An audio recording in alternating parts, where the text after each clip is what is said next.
Централен дневник на регионалната К1. Добро вечер, почитувани гледачи. Ова се настаните кои што го одбележаа денот. Гледајте на. Во општина Велес до денеска се донесени 5350 решенија за легализација.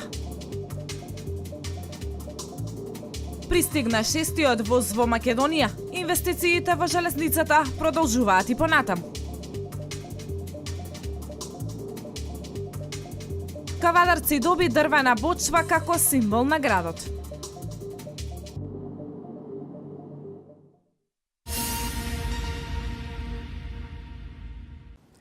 Ниту еден јазик не може да преживее во двојазичноста или мултијазичноста ако нема матична држава каде што тој јазик се чува и негува, порача Митко Маџунков. После оваа изјава, но изјавата на конгресменот Дана Рохрабакер за поделба на Македонија, анкетираните велишани порачуваат на македонските политичари прстот да си го стават на чело и добро да размислат со кого и како би правеле коалиција и формирање на нова влада. Јазикот е еден од главните атрибути на секој народ, а тоа значи дека официјалниот јазик на една држава не може да се менува во зависност од демографската состојба. Со оваа изјава, академик Митко Маџунков ја разобличува целата фама околу барањето на албанските парламентарни партии за воведување на двојазичност на територијата на Република Македонија. После оваа изјава, но изјавата на конгресменот Дана Кохрабакер за поделба на Македонија, анкетираните велешани им порачуваат на македонските политичари прсто да си го стават на чело и добро да размислат со кого и како би направиле коалиција и формирање на нова влада. Слушнав на вести некој конгресмен американски у Албанија на некоја телевизија објавувал дека Македонија стаса на времето се дели. Сега дали со јазикот, дали инаку е стаса на времето, колку што слушав сакат да делат. Таму може да го изгубат говорот на албански јазик во парламентот. И треба тоа да се случи, да се разбираме сите на еден јазик. У Македонија, македонски. Они сакаат, дели, за равноправно да бидат. Како може кога 20%? Реакциите се оправдани, велат познавачите на состојбите, бидејќи станува збор за влог за иднината. Сегашните политичари креираат во каква Македонија ќе живеат оние кои сега се раѓаат. Ако се навратиме на синокешната изјава на академик Маџунков, тогаш многу е јасно зошто македонскиот јазик мора да остане единствен официјален јазик во Република Македонија. Ниту еден јазик не може да преживее во двојазичноста или мултијазичноста ако нема матична држава каде што тој јазик се чува и негува. Албанците, србите, турците и сите други народи што живеат во Македонија имаат своји матични држави каде што нивниот јазик е заштитен. Тоа не е случај со Македонија. Ни побогата држава од нас не би можела да ги поднесе само материјалните трошоци на еден таков експеримент. Тоа не значи на другиот да не му се даде она што му припаѓа. Тоа значи да му се даде се што му припаѓа, но не и да му се дуплира или триплира државата за сметка на сопствениот опстанок. Како ќе заврши барањето за воведување на двојазичност ќе се знае наскоро. Она што за анкетираните велешани е подеднакво лошо, како и самото барање, е фактот што потребата од двојазичност јавно ја отвори еден македонец.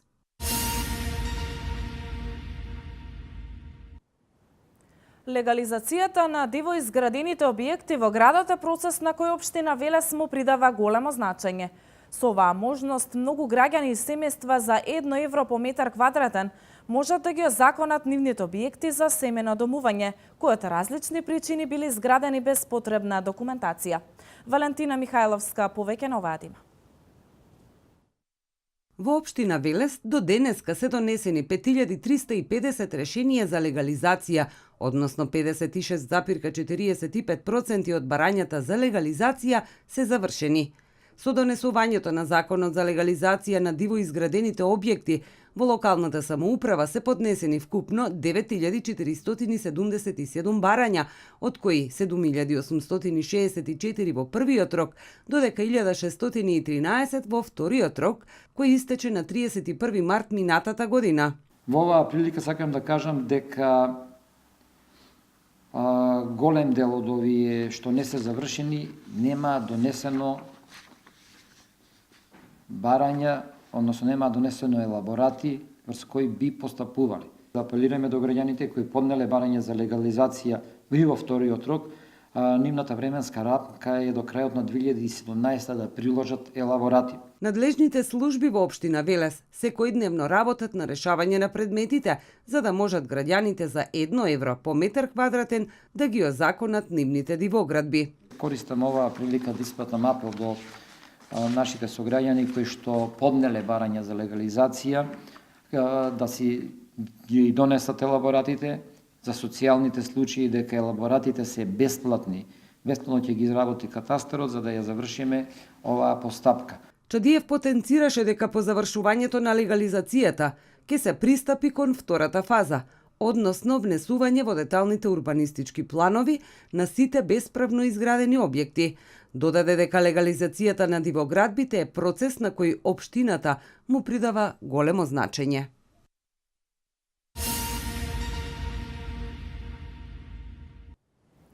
Шестиот и последен воз од инвестицијата на владата вредна 25 милиони евра за обнова на возовите во железницата пристигна во земјава. Со ова се заокружува инвестицијата со која се подобруваат условите во железничкиот транспорт. Пристигна шестиот и последен воз од проектот на владата на Република Македонија за обнова на возниот парк. Инвестицијата е во висина од 25 милиони евра. Во наредниот период треба да се исполнат потребните процедури и технички работи за да можат да бидат пуштени во сообраќај, информира министерот за транспорт и врски Владо Мисајловски и додава дека започнуваат со други постапки за обнова на целиот возен парк на македонски железници. Сакам да информирам дека е потпишан договори за нови локомотиви во вредност од 8,7 милиони евра. Веќе тој потпишан и очекуваме дека набрзо ќе почнат да се работат нови 4 локомотиви кои ќе значат многу за македонски железници. Паралелно се работат и железничките станици, односно повеќе железнички станици во Република Македонија на коридорот 10, кои се во завршна фаза и се очекува нивниот технички прием многу набрзо. Со набавката на новите возови, возниот парк е обновен за 60%, а со дополнителните локомотиви, обновата ќе биде 100%. Со инвестициите, железницата добива современ лик, истакна директорот на Македонски железници транспорт Никола Костов. Новите возови, со оглед на тоа дека овие од 6 се електровозови, тие ќе почнат да возат од поставувањето на во текот на наредниот месец, значи на релација Скопје-Гевгелија. Сите други возови возат, вие знаете дека ќе покриеме и последниот воз, ќе покриеме железничката линија Скопје-Кичево, така да не целата Република Македонија долж железничкиот коридор ќе возат сите возови 6. Министерот Мисајловски истакна дека продолжуваат инвестициите во железницата и додаде дека во Министерството се ставени дополнителни средства од 360 милиони денари за плати и сите обврски кои железницата ги има.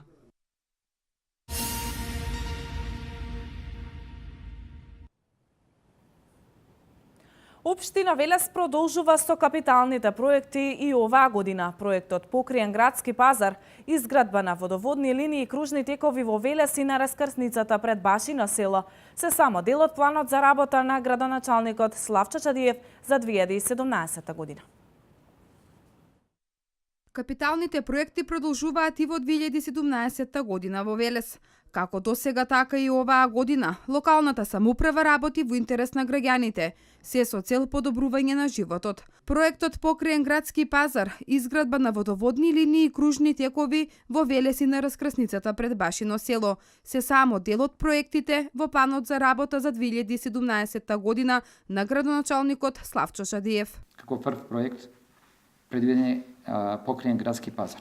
Почетната сума за реализација 12 милиони денари, континуитет во градењето ќе има во наредниот период. Кој изработуваме, значи поминете идејниот проект, кој се изработува моментот основниот проект и очекуваме за месец дена да го презентираме основниот проект дефинитивно пред нашите сограѓани.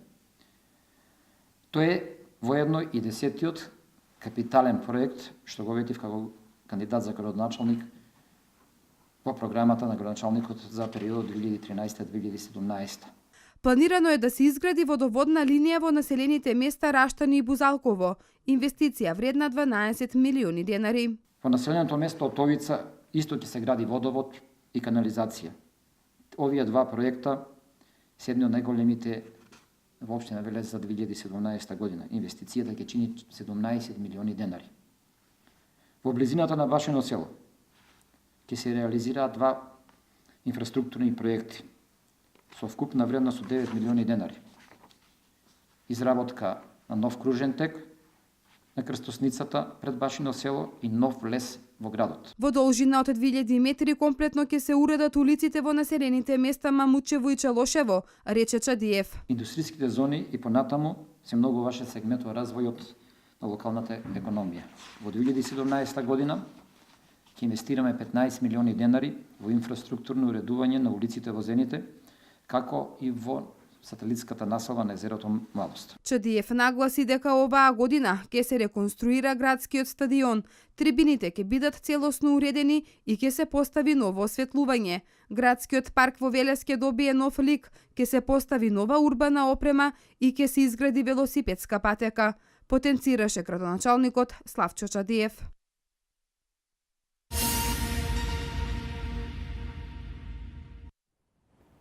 Шест 938 барања за бесплатна банјско-климатска рекреација, а 1245 апликации за бесплатен туристички викенд на ниво на држава досега поднеле македонските пензионери.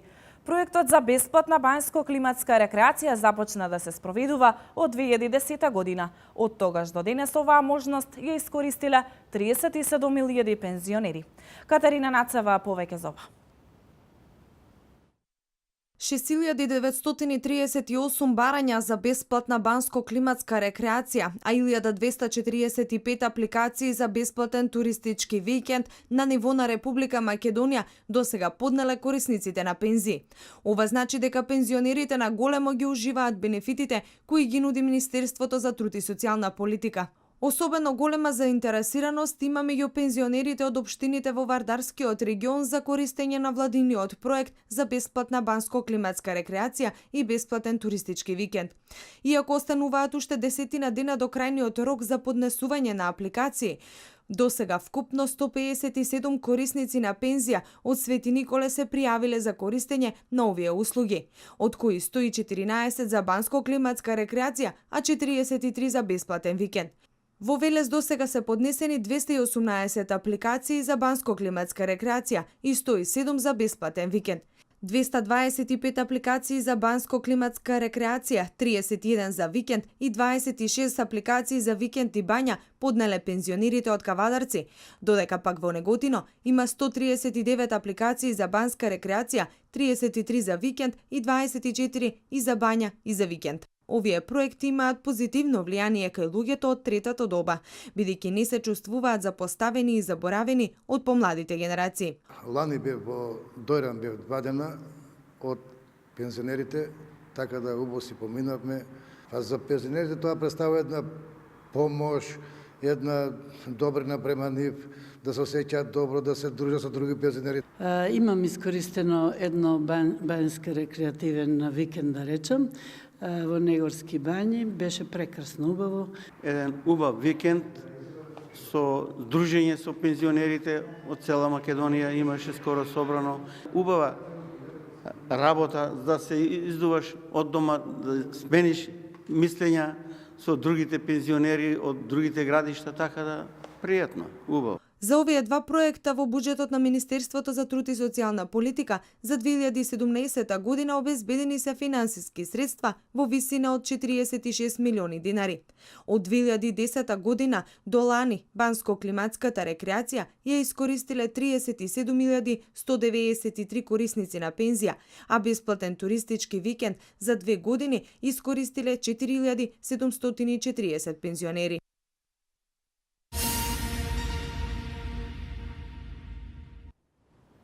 Тројца велешани се здобија со кривични пријави од страна на СВР Велес. Во првиот случај 66-годишниот ДД, вработен како законски застапник на Сдружение на возачи Велес, ја злоупотребил службената положба и овластување.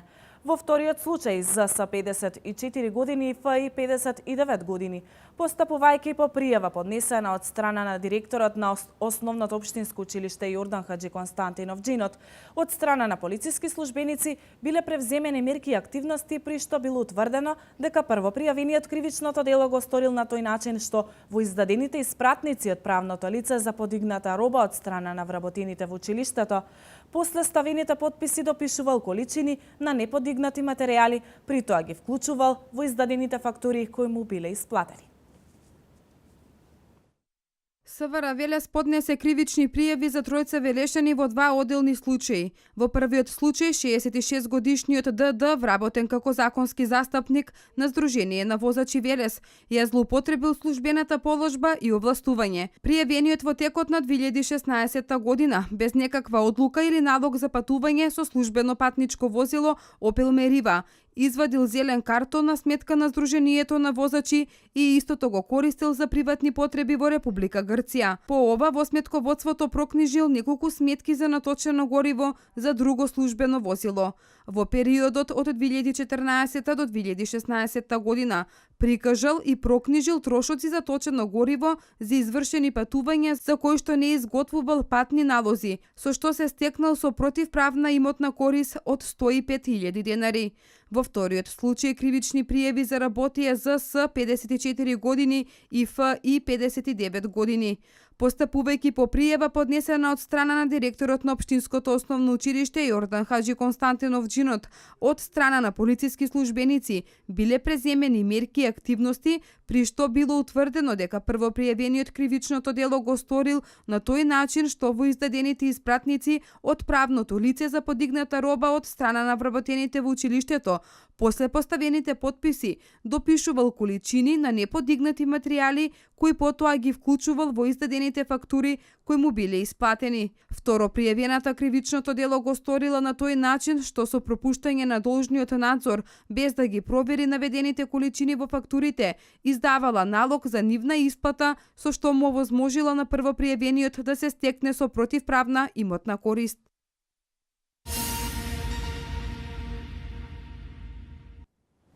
Од Центарот за јавно здравје Кавадарци соопштуваат дека водата од системот за водоснабдување Лукар е исправна за пиење.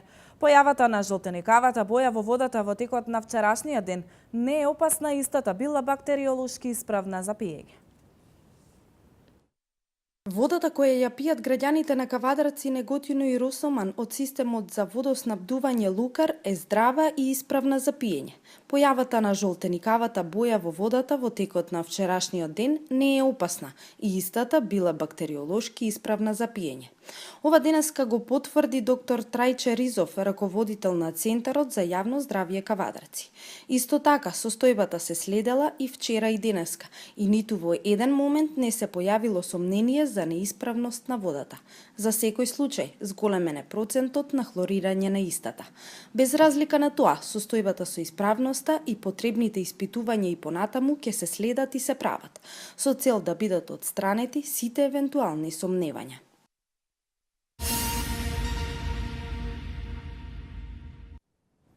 Кавадарци доби бочва како символ на градот, откако Кавадаречката локална самоуправа и винарската визба Тиквеш ја поставија на новиот кружен тек на еден од влезовите во градот.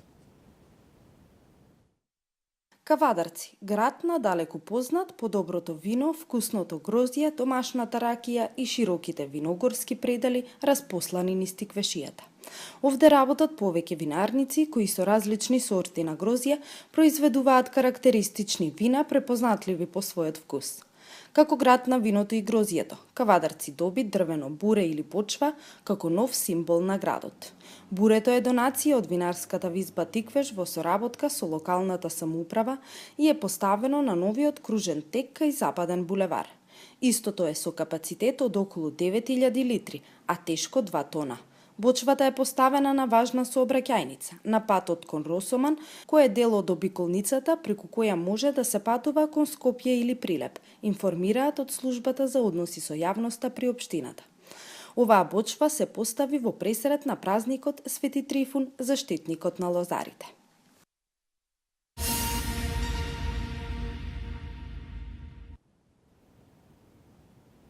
Девизните резерви во Народната банка на Република Македонија заклучно со вчера изнесуваат 2557,1 милиони евра. Според објавените податоци на НБРМ, тие се намалени за 56,3 милиони во однос на крајот на четвртиот квартал од претходната година, кога изнесувале 2613,4 милиони евра. Во однос на првиот квартал од минатата година се зголемени за 290,8 милиони евра. Вестите од земјава во следните минути.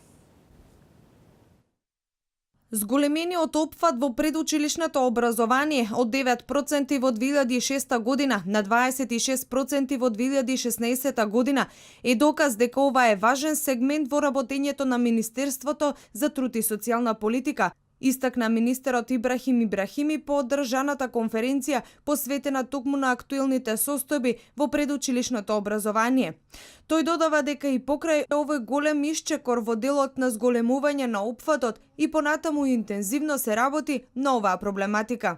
Новиот проект на владата на Република Македонија за изградба на 140 градинки ќе го зголеми тој капацитет и некаде очекуваме во наредните 4 години опфатот да биде зголемен за околу 40%, значи вкупно 40%, но тука значи и предвидовме и други мерки во насока на зголемување на капацитетите. Прво е доделувањето на грантови за отварање на приватни детски градинки, но исто така и во делот за откупување на градежно земјиште за 1 евро по метар квадратен. Иницијативата е за изградба на приватна градинка поттикната од оваа влада, ние и понатаму ќе ја поддржуваме, рече министерот Ибрахими, додавајќи дека и самата влада ќе продолжи со инвестирање во предучилишното образование.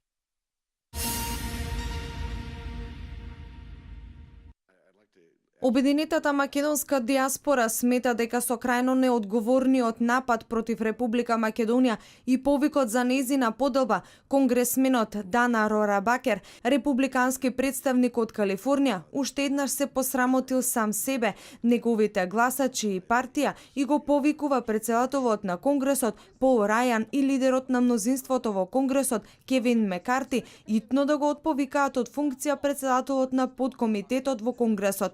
Го повикуваат претседателот Доналд Трамп да упати критика кон Рорабакер за неговите коментари, а американците со македонско потекло да ги контактираат нивните представници и национални лидери со барање на одговорност за конгресменот. Членовите на Конгресот не би требало да бидат иницијатори на конфликти на Балканот.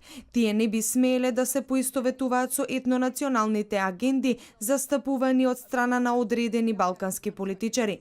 Македонија е суверена држава со постојани меѓународно признати обележани граници со сите своји соседи. Како таква, Македонија не припаѓа ниту на Албанија, Бугарија, Косово, Грција, Србија или која било друга нација држава, се вели во реакцијата од обединетата македонска диаспора.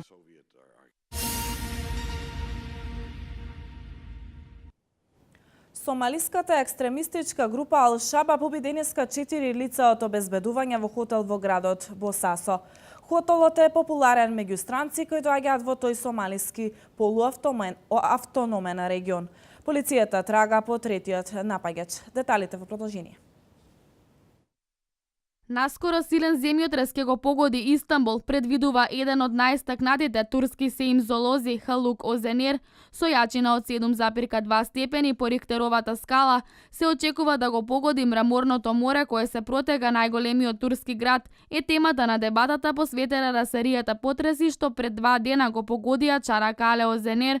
Ова предвидување тој го базираше на влијанието на арапската и афричката плоча, која придржувале Турција кон запад. Слично предупредување вчера даде и негов колега, но за подрачјето на Чанакале, која пред 2 дена го стресоа 2 земјотреси од 5,3 степени.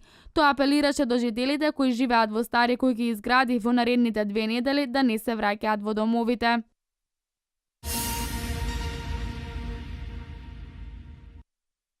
Директорот на Американската централна разузнавачка служба ЦИА, Мајк Помпео, утре ќе ја посети Турција, откако тоа беше договорено во телефонскиот разговор синоќа меѓу претседателите на САД и Турција, Доналд Трамп и Реджеп Тајип Ердоган. Турските власти соопштија дека за време на неговата посета се планирани разговори за безбедносни прашања. Една од темите на средбите на Помпео со неговите турски соговорници ќе биде борбата на Турција против движењето, предводено од исламскиот проповедник Фетулах Гюлен, кој живее во САД, ако го Анкара го обвинува дека го организирал неуспешниот пуч во јули минатата година.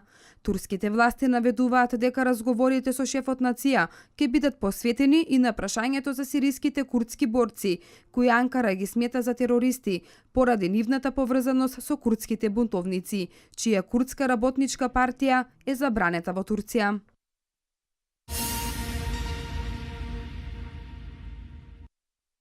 Еврото падна за околу пола процент поради загриженоста поврзана за француската политичка сцена пред председателските избори. Тоа влијаеше фокусот на инвеститорите да се пренасочи на ризиците кои следат Европа. Доларот беше постабилен во однос на повеќето валути, по низата лоши податоци за платите, што влијаеше на пат на шпекулациите за зголемување на каматните стапки во скоро време во САД и го запечати 4-неделниот пат поред на доларот, кој представуваше најлош почеток на годината во последните 3 децении.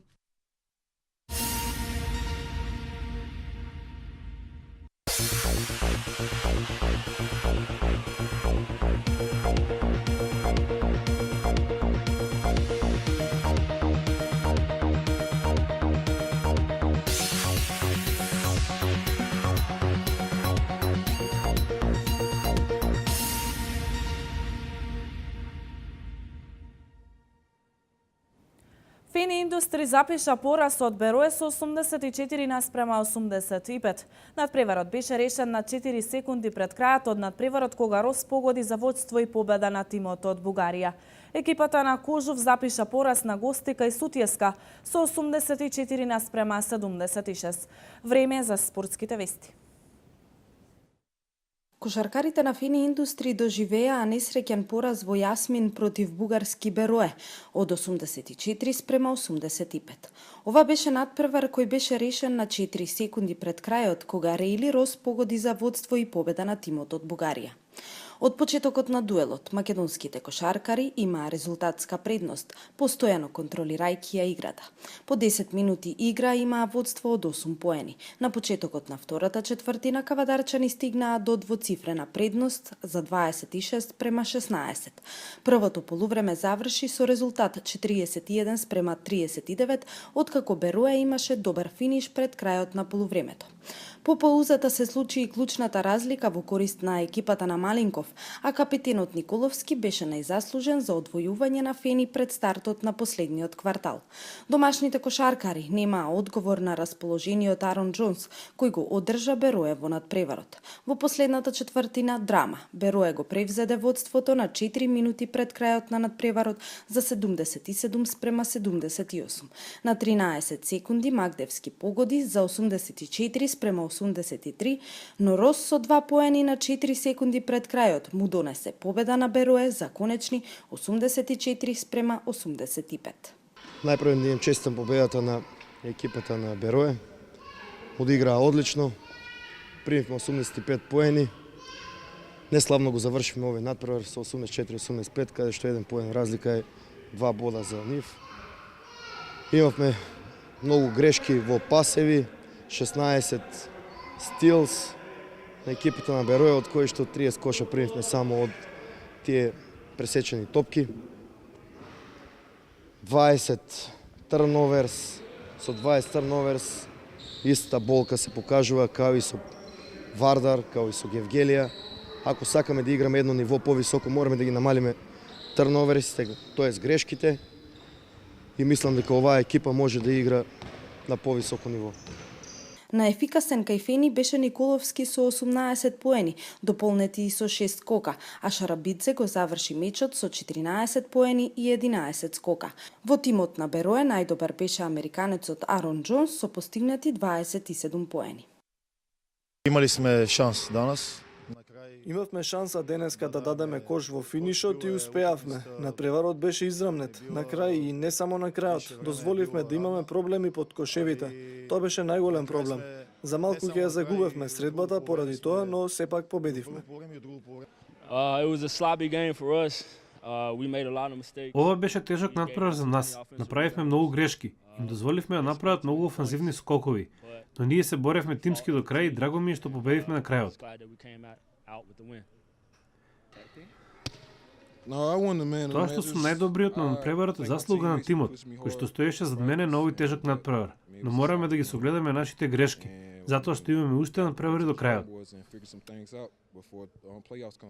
Фени остана на една победа во групата Ц, колку што има и Кожув. Берое и понатаму е убедлив со 4 победи на врвот, а на второ место е Сутјеска со 2 победи и 2 порази. По наредното коло за 2 недели се игра реваншот во Бугарија.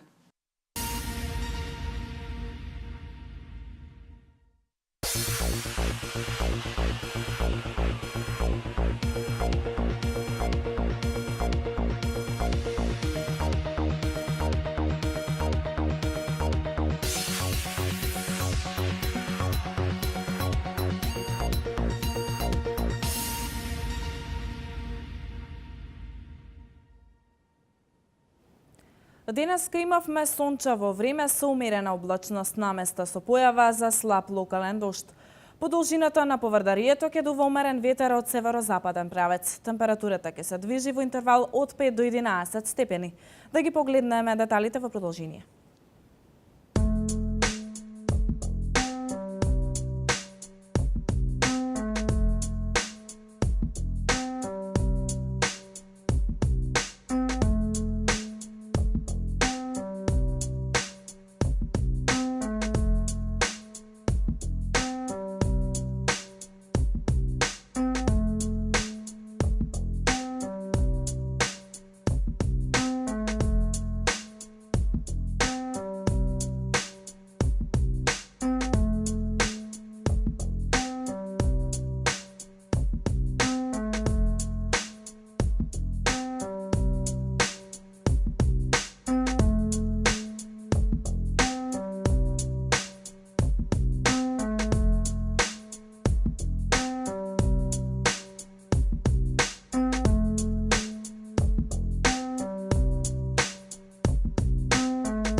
Ви благодарам за вниманието, почитувани гледачи. Имајте пријатна вечер со програмата на КАИ.